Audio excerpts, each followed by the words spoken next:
Bonsoir à tous et bienvenue. Le corps d'Amadou Gon Coulibaly est arrivé dans sa ville d'origine, Korogo. Il sera inhumé ce vendredi. Ambiance sur place à suivre.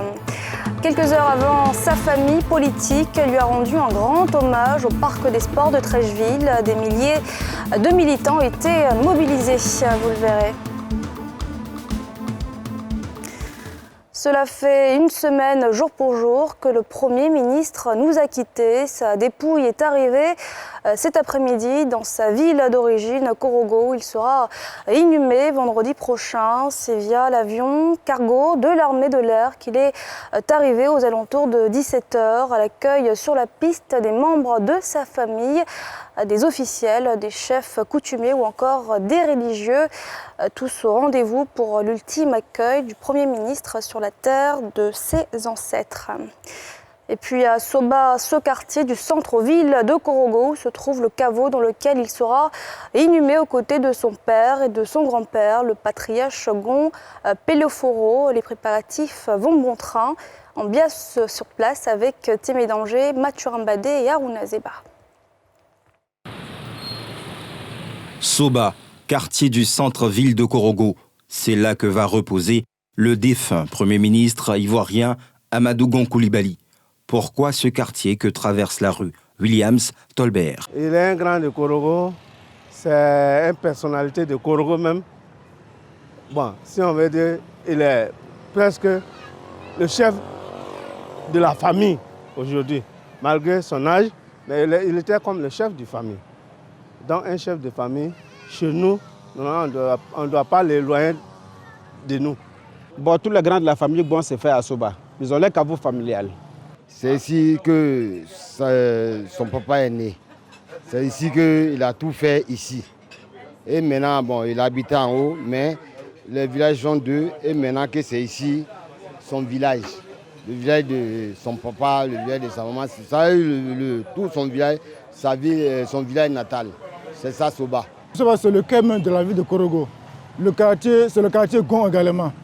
Donc le caveau familial est derrière nous, donc ceci sera inhumé. Depuis la nuit des temps, la famille Gon a son caveau ici. Donc tous ceux qui sont décédés, on les a inhumés. À 48 heures de ce rendez-vous pour le voyage sans retour, aux côtés des siens dans le caveau familial, le quartier reste dans la tristesse et la désolation. Avec difficulté, j'arrive à admettre.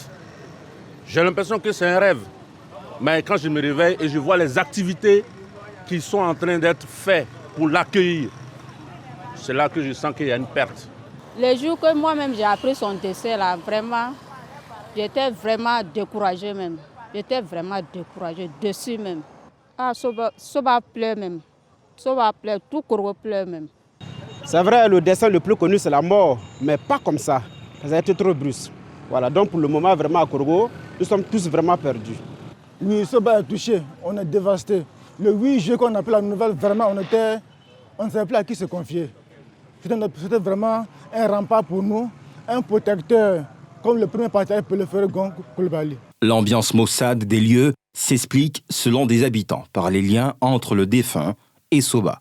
Gon, il vient à Korogo, on vient s'asseoir sous la case, ou bien chez lui à la maison, à l'air libre, on cause, on rit, on se taquine. Et quand il est l'heure de manger, on mange tous ensemble. Souvent même dans les mêmes assiettes. C'est comme ça l'homme était. Tous pleurent certes l'homme d'État, dont les œuvres innombrables ont donné un nouveau visage à Korogo, mais tous prient pour le repos de son âme. Ce qu'il fait pour nous, là, on ne peut pas dire. C'est Dieu seul qui sait.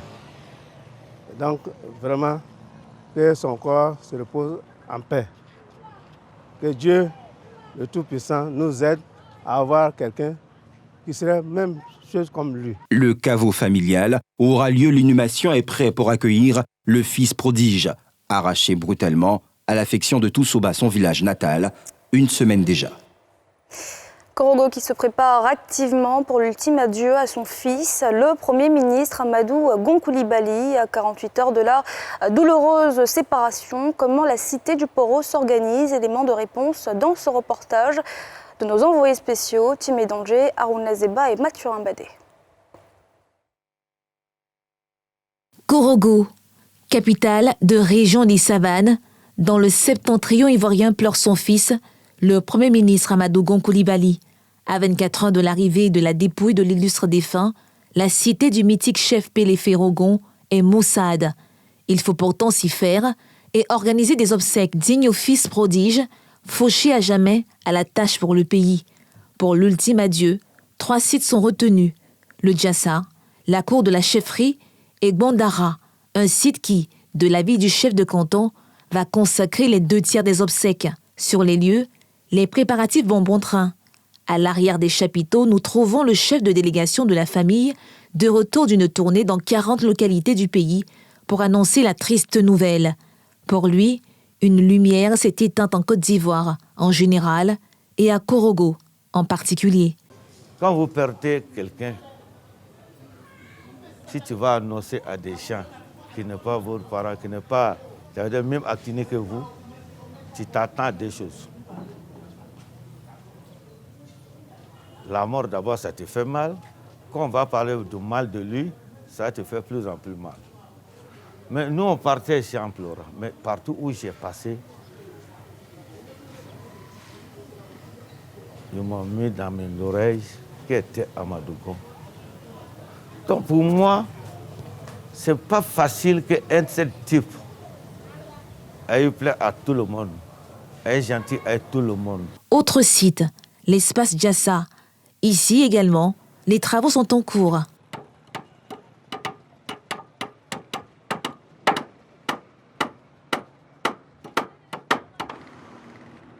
Les populations consternées continuent d'y affluer. Les dons, en guise de compassion également. Les yeux larmoyants, le cousin du défunt peine, encore, à contenir son émotion. Korogo a perdu un homme qui a tracé une voie. Malheureusement, le Seigneur ne lui a pas permis de pouvoir achever. Le chef de canton accuse difficilement lui aussi le coup. Mais pour le leader traditionnel, les traits du visage pliés, il faut s'élever de la douleur. Nous allons consoler tous les Ivoiriens de se calmer et de se remettre à Dieu. À moins de 10 km de là, à l'espace Djassa, le message est entendu. Après les pleurs, la prière pour confier au Seigneur l'architecte du développement qui aura servi avec passion Korogo, sa ville natale et son pays, la Côte d'Ivoire. Retour dans la capitale ivoirienne, des milliers de militants du RHDP étaient mobilisés ce matin au Parc des Sports de Treichville pour rendre hommage à leur candidat, celui qu'ils avaient choisi pour l'élection présidentielle d'octobre prochain. Un hommage très émouvant, comme nous le montrent Nadjaïdja et Eric Kimo. Amadou Gon Coulibaly, président du directoire du RHDP, Rassemblement des Oufouettistes pour la démocratie et la paix, décédé le 8 juillet dernier, a été honoré ce jour par les militants de son parti.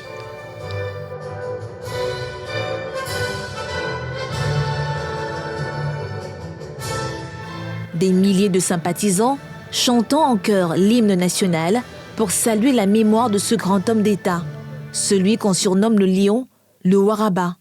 Tour à tour, les membres de sa famille politique se sont succédés pour lui rendre hommage. Merci au lion. Merci pour les leçons faites à la postérité. Merci pour les leçons faites aux Ivoiriens. Leçons de loyauté, de fidélité, d'amour du travail bien fait. Militant des premières heures aux côtés du président Alassane Ouattara, il a été désigné le 12 mars dernier pour lui succéder en tant que candidat du RHDP pour la présidentielle d'octobre prochain et ramener la victoire. Un but qu'il faudra poursuivre, selon les cadres du parti, malgré cette grosse perte. Je voudrais nous inviter à retrousser nos manches, car Amadou Coulibaly vient de nous mettre en mission. De ce point de vue, Amadou Gon ne sera donc pas mort.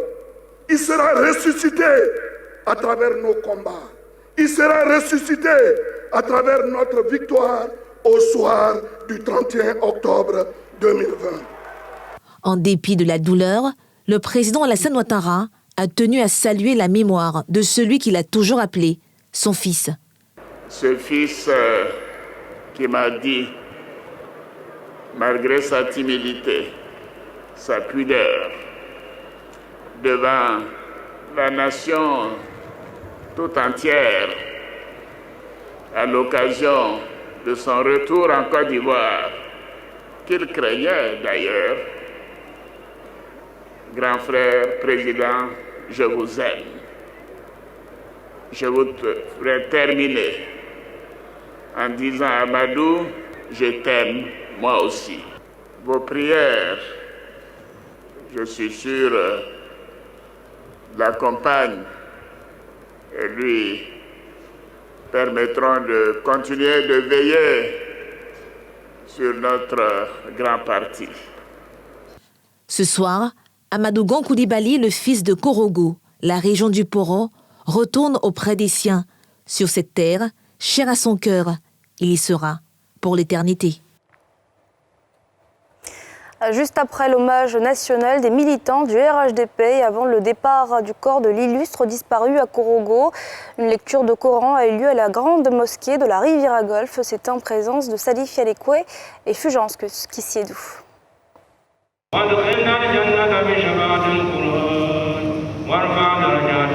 Abidjan, Cocody, grande mosquée de la Riviera Golf.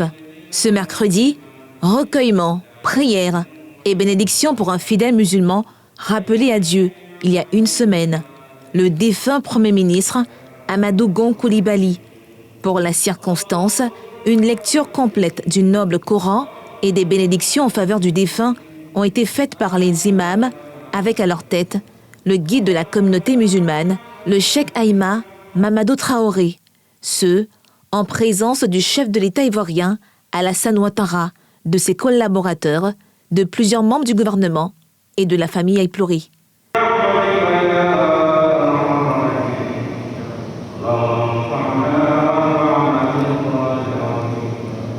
Après les 4 unités de la prière de la mi-journée, des guides ont imploré la clémence du Tout-Puissant pour le repos de l'âme.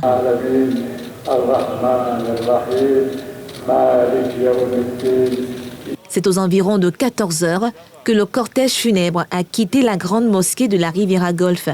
Destination, l'aéroport Félix Houphouët-Boigny, pour la ville d'origine de l'illustre défunt, Korogo, située dans l'extrême nord du pays, où il sera inhumé vendredi. La cérémonie de 40e jour est prévue le dimanche 16 août 2020, selon le chef de l'État très affecté par la disparition de l'un de ses proches et fidèles collaborateurs. En envie au traditionnel décompte sur la maladie à coronavirus, 366 nouveaux cas déclarés positifs ce mercredi en Côte d'Ivoire, 0 personnes décédées et 238 personnes guéries. On écoute les précisions de Mamadou Samba. Le ministère de la Santé et de l'Hygiène publique a enregistré ce jour, mercredi 15 juillet 2020, 366 nouveaux cas de Covid-19 sur 1829 échantillons prélevés, soit 20% de cas positifs, 238 guéris et 0 décès. À la date du 15 juillet 2020, la Côte d'Ivoire compte donc 13 403 cas confirmés, dont 7 146 personnes guéries, 87 décès et 6 170 cas actifs. Le nombre total d'échantillons est de 79 895. Le ministre de la Santé et de l'Hygiène publique rappelle que la maladie est présente sur notre sol et continue sa progression au sein des populations. Il exhorte les populations au respect des mesures barrières, notamment le lavage des mains à l'eau et au savon, et au port du masque dans les lieux publics afin de nous protéger et de protéger les autres. Le ministre de la Santé et de l'Hygiène publique en appelle à la discipline et à la responsabilité de tous et de chacun dans cette lutte, car nous pouvons tous être contaminés. Vous le savez, le Grand Abidjan n'est plus isolé du reste du pays. Depuis ce 15 juillet, les Ivoiriens peuvent désormais se rendre à l'intérieur. Un soulagement pour les acteurs du transport qui reprennent du service ce mercredi. Salif Yadekoué, Fulgence Kissédou. Nous sommes à la gare routière d'Adjamé. C'est la reprise officielle des activités pour de nombreux acteurs du transport. Après plusieurs mois de pause en raison de la grave crise sanitaire qui frappe le pays. Surtout, vous exhortez à respecter les mesures barrières. Parce que la maladie est vraiment une réalité. Il faut que les mesures barrières soient respectées. La reprise est un peu timide, mais on sent beaucoup d'enthousiasme de la part des clients. C'est une contrainte de charger les clients à 50. Et donc nous avons jugé bon de réajuster un peu, histoire de retomber un peu sur nos pieds. Les transporteurs qui reprennent du service ce matin entendent respecter au mieux les mesures édictées par les autorités. Habituellement, à 7 heures, il peut y avoir au moins 5 à 6 départs, 6 niveaux.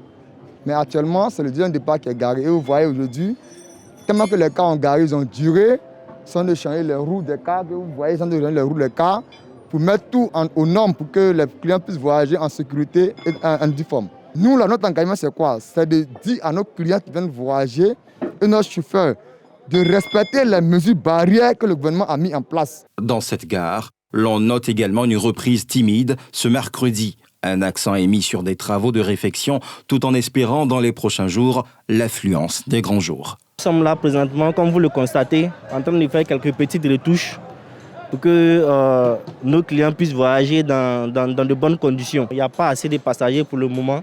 Donc au fur et à mesure, les clients viennent un peu. Du côté des passagers, l'on salue cette ouverture du Grand Abidjan, mais certains déplorent la flambée des prix. Ça me fait vraiment plaisir de reprendre la route. Ça avait un peu augmenté avec la situation, voilà, on a compris, donc on fait avec.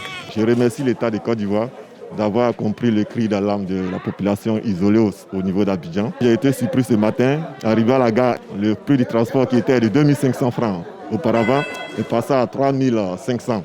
Mais il faut dire que cela aura une répercussion, je vais dire, sur la chaîne. Parce qu'une dame qui vient prendre les marchandises, qui va à Divo et elle arrive, le transport à 3500. Arrivée là-bas, elle va prendre les produits, elle va augmenter aussi le prix. Cette reprise constitue un grand soulagement pour les acteurs du transport. La capitale économique ivoirienne, qui demeure l'épicentre de la pandémie, avec environ 96% des cas confirmés, avait été isolée du reste de la Côte d'Ivoire par les autorités ivoiriennes depuis le 29 mars dernier. C'est la fin de ce journal. Merci de l'avoir suivi. On se retrouve demain, même heure. Excellente soirée à tous.